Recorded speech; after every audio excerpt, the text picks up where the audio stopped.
آج کی اس ویڈیو میں بڑی اہم تازہ ترین خبریں آپ سننے والے ہیں۔ آپ سے درخواست ہے کہ اس ویڈیو کو مکمل دیکھیں اور اس چینل کو سبسکرائب ضرور کر لیجئے گا۔ 14 جولائی 2026 منگل کا دن ہے۔ چلیے پہلی رپورٹ شروع کرتے ہیں۔ وقف بورڈ میں بڑے گھوٹالے کا الزام، مولانا شہاب الدین رضوی نے وزیر اعلیٰ یوگی آدتیہ ناتھ سے جانچ کا مطالبہ کر دیا ہے۔ بریلی، آل انڈیا مسلم جماعت کے قومی صدر مولانا شہاب الدین رضوی بریلوی نے سنی اور شیعہ وقف بورڈ میں بڑے پیمانے پر بدعنوانی کا الزام عائد کرتے ہوئے اتر پردیش کے وزیر اعلیٰ یوگی آدتیہ ناتھ کو خط لکھ کر غیر جانبدارانہ تحقیقات کا مطالبہ کیا ہے۔ مولانا شہاب الدین رضوی نے اپنے بیان میں دعویٰ کیا کہ وقف جائیدادوں میں ہونے والی بے ضابطگیاں رام مندر معاملے سے بھی بڑا گھوٹالہ ہیں۔ ان کا الزام ہے کہ سماجوادی پارٹی کی حکومت خصوصاً اعظم خان کے دور میں وقف املاک کے بڑے پیمانے پر غیر قانونی خرید و فروخت کی گئی ہے۔ انہوں نے کہا کہ غریبوں، یتیموں اور رفاہی مقاصد کے لیے وقف کی گئی قیمتی زمینوں کو قواعد و ضوابط کے خلاف فروخت کیا گیا، جس کی مکمل اور شفاف تحقیقات ہونی چاہیے۔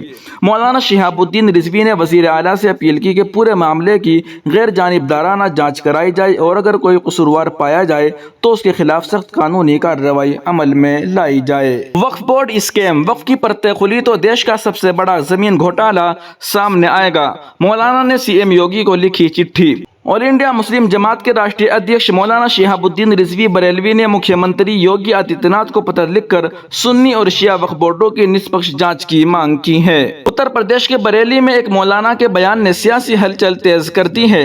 آل انڈیا مسلم جماعت کے راشٹری ادھیکش مولانا شہاب الدین رضوی بریلوی نے کہا ہے کہ اگر وقف بورڈوں کی سچی اور پوری جانچ ہو جائے تو دیش کا سب سے بڑا زمین گھوٹالہ سامنے آ سکتا ہے۔ مکھیہ منتری یوگی آدتیہ ناتھ کو لکھا پتر، انہوں نے سیدھے مکھیہ منتری یوگی آدتیہ ناتھ کو پتر لکھ کر سنی اور شیعہ دونوں وقف بورڈوں کی جانچ کرانے کی مانگ کی ہے۔ مولانا رضوی لیٹر میں لکھتے ہیں کہ وقف کی سمپتی غریب مسلمانوں، مدرسوں اور مسجدوں کے لیے ہوتی ہے، لیکن ان کا استعمال کئی بار غلط طریقے سے ہو رہا ہے۔ پتر کے ذریعے مولانا نے آروپ لگایا کہ بنا جانچ کے یہ بورڈ چل رہے تو لاکھوں ایکڑ زمین پر قبضہ کرنے والے لوگ بچ جاتے ہیں۔ پتر میں کیا لکھا ہے؟ پتر میں مولانا نے صاف کہا کہ دونوں بورڈوں کی نسپکش جانچ ہو۔ انہوں نے یہ بھی مانگ کی کہ جانچ میں جو بھی گڑبڑیاں نکلے ان کے خلاف سخت کارروائی کی جائے۔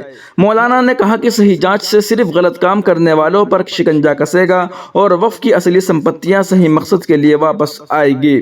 وقف سمپتیوں پر پہلے سے یوگی سرکار کی نظر۔ بتا دیں کہ اتر پردیش میں یوگی آدتیہ ناتھ کی سرکار پہلے سے ہی وقف سمپتیوں پر نظر رکھ رہی ہے۔ کیندر سرکار بھی وقف قانون میں بدلاؤ لانے کی تیاری کر رہی ہے۔ ایسے میں بریلی سے آئی یہ مانگ مسلم سماج کے اندر ہی سے آئی ہے، جو اسے اور زیادہ گمبھیر بناتی ہے۔ پہلے بھی اٹھ چکے ہیں سوالات۔ دیش کے کئی راجیوں میں وقف بورڈوں پر زمین ہڑپنے، فرضی دستاویز بنانے اور کم کرائے پر سمپتی دینے کے آروپ لگتے رہے ہیں۔ کچھ رپورٹس میں کہا گیا ہے کہ دلی، مہاراشٹر، تمل ناڈو سمیت کئی جگہوں پر ہزاروں ایکڑ زمین وقف کے نام پر ہے، لیکن اس کا فائدہ عام مسلمانوں تک نہیں پہنچ رہا ہے۔ وقف سمپتی وہ ہیں جو زمین یا مکان دھارمک یا ساروجنک کام کے لیے دان میں دیا جاتا ہے۔ ایک بار وقف گھوشت ہونے کے بعد وہ سمپتی کبھی بیچی یا غلط استعمال نہیں ہو سکتی، لیکن دیش بھر میں وقف بورڈوں پر لمبے سمے سے آروپ لگتے رہے ہیں کہ کئی جگہوں پر اچھی خاصی زمینیں غلط ہاتھوں میں چلی گئی یا کرائے پر بہت کم پیسوں میں دے دی گئی ہے۔ وہیں دوسری جانب یوٹیوبر سوربھ جوشی نے E20 پیٹرول پر دیا گیا بیان واپس لے لیا ہے۔ اصل وجہ سامنے آنے پر عوام سے معافی مانگ لی۔ نئی دہلی، معروف مشہور یوٹیوبر سوربھ جوشی اپنے E20 پیٹرول سے متعلق بیان کے باعث خبروں میں ہیں۔ انہوں نے دعویٰ کیا تھا کہ E20 پیٹرول استعمال کرنے کے بعد ان کی مرسیڈیز بینز GLC 300 کی مائلیج 17 کلومیٹر فی لیٹر سے کم ہو کر صرف 5 کلومیٹر فی لیٹر رہ گئی، جس کے بعد ان کا ویڈیو سوشل میڈیا پر تیزی سے وائرل ہو گیا تھا۔ تاہم جب گاڑی کو سروس سینٹر میں جانچ کے لیے لے جایا گیا تو معلوم ہوا کہ مائلیج میں کمی کی اصل وجہ انجن کی تکنیکی خرابی تھی، نہ کہ E20 پیٹرول۔ حقیقت سامنے آنے کے بعد سوربھ جوشی نے اپنے سابقہ دعویٰ واپس لیتے ہوئے عوام سے معذرت کی اور کہا کہ ان کا مقصد کسی کو گمراہ کرنا نہیں تھا۔ اس واقعے کے بعد سوشل میڈیا پر E20 پیٹرول سے متعلق جاری بحث کو بھی نئی سمت مل گئی ہے۔ وہیں دوسری جانب احمد آباد میں رتھ یاترا کی تیاریاں عروج پر، مسلم برادری نے بھی کیا خیر مقدم، بھائی چارے کی خوبصورت مثال قائم کر رہے ہیں، ایسا دعویٰ کیا جا رہا ہے۔ احمد آباد، گجرات کے شہر احمد آباد میں بھگوان جگن ناتھ کی سالانہ رتھ یاترا کی تیاریاں زور و شور سے جاری ہیں۔ یاترا سے قبل نو یون درشن کے موقع پر جگن ناتھ مندر میں خصوصی پوجا اور دعاؤں کا اہتمام کیا گیا، جبکہ جلوس کے طے شدہ راستے پر سیکورٹی کے پیش نظر فلیگ مارچ بھی نکالا گیا۔ گجرات کے نائب وزیر اعلیٰ ہرش سنگھوی نے مذہبی رسومات میں شرکت کی اور رتھ یاترا کے راستے کا معائنہ بھی کیا۔ اس دوران مسلم برادری کے افراد نے فلیگ مارچ کے دوران خیر مقدم کر کے مذہبی ہم آہنگی اور بھائی چارے کی مثال پیش کی ہے۔ انتظامیہ نے یاترا کے پرامن انعقاد کے لیے سخت حفاظتی انتظامات کیے ہیں، جبکہ مختلف برادریوں کی مشترکہ شرکت نے باہمی اتحاد اور سماجی ہم آہنگی کا مثبت پیغام دیا ہے۔ وہیں دوسری جانب کمال مولا مسجد اور بھوشالہ معاملہ سپریم کورٹ پہنچ گیا۔ مسلم فریق کی اپیل سماعت کے لیے منظور، عبوری طور پر اصل مقام پر نماز کی اجازت نہیں۔ نئی دہلی، سپریم کورٹ نے مدھیہ پردیش کے دھار ضلع میں واقع متنازع بھوجشالہ کمال مولا مسجد سے متعلق مسلم فریق کی اپیلوں پر سماعت کرنے پر رضامندی ظاہر کرتے ہوئے مدھیہ پردیش حکومت، ضلعی انتظامیہ اور آثار قدیمہ کے محکمے ASI کو نوٹس جاری کر دیا ہے۔ عدالت عظمیٰ نے فی الحال متنازع مقام پر نماز کی اجازت دینے سے انکار کر دیا ہے، تاہم عبوری انتظام کے طور پر مدھیہ پردیش حکومت کو ہدایت دی ہے کہ جمعے کی نماز کے لیے دوپہر 1 بجے سے 3 بجے تک متنازع مقام سے متصل کھلی جگہ مسلمانوں کو فراہم کی جائے۔ عدالت نے واضح کیا کہ یہ انتظام صرف عبوری نوعیت کا ہے اور مقدمے کے حتمی فیصلے پر اس کا کوئی اثر نہیں پڑے گا۔ مسلم فریق نے مدھیہ پردیش ہائی کورٹ کے اس فیصلے کو سپریم کورٹ میں چیلنج کیا ہے، جس میں بھوجشالہ کو دیوی سرسوتی کا مندر قرار دیتے ہوئے متنازع مقام پر نماز کی اجازت نہ دینے کا حکم دیا گیا تھا۔